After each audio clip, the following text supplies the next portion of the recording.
I would like to tell you a story connecting the notorious privacy incident involving Adam and Eve and the remarkable shift in the boundaries between public and private, which has occurred in the past 10 years. You know the incident. Adam and Eve, one day in the Garden of Eden, realize they are naked, they freak out, and the rest is history. Nowadays, Adam and Eve would probably act differently. We do reveal so much more information about ourselves online than ever before. And so much information about us is being collected by organizations. Now, there is much to gain and benefit from this massive analysis of personal information or big data. But there are also complex trade-offs that come from giving away our privacy. But in fact, privacy is not about having something negative to hide. Imagine that you are the HR director of a certain organization and you receive resumes and you decide to find more information about the candidates. Therefore, you Google their names and in a certain universe, you find this information. Or in a parallel universe, you find this information. Do you think that you will be equally likely to call either candidate for an interview? If you think so, then you are not like the US employers who are in fact part of our experiment. Meaning we did exactly that. We created Facebook profiles, manipulating traits, and then we started sending out resumes to companies in the US, and we monitor whether they were searching for our candidates and whether they were reacting to the information they were finding on social media. And they were. Discrimination was happening through social media for equally skilled candidates.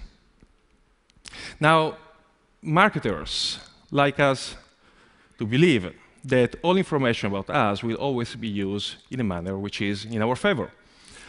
But think again, why should that be always the case?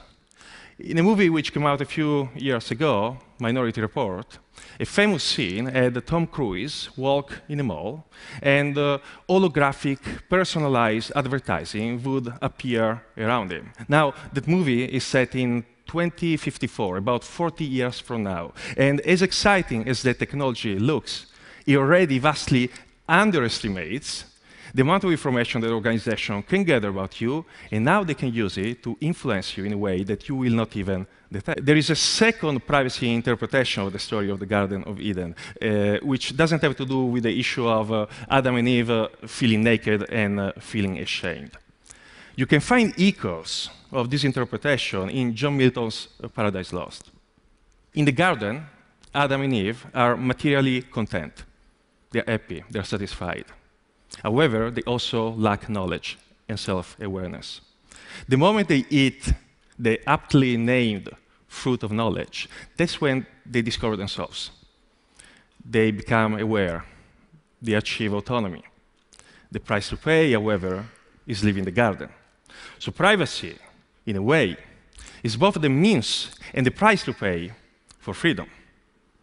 Again, marketers tell us that big data and social media are not just a paradise of profit for them, but a Garden of Eden for the rest of us. We get free content, we get to play Angry Birds, we get targeted ads.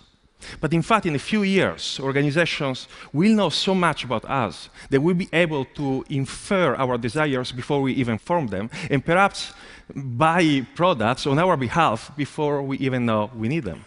Now, also the savage, regaining autonomy and freedom is possible, although the price to pay is steep.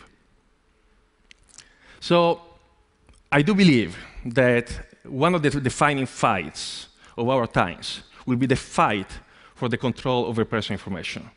The fight over whether big data will become a force for freedom rather than a force which will hiddenly manipulate us. Right now, many of us do not even know that the fight is going on, but it is, whether you like it or not. And at the risk of playing the serpent, I will tell you that the tools for the fights are here, the awareness of what is going on, and in your hands, just a few clicks away. Thank you.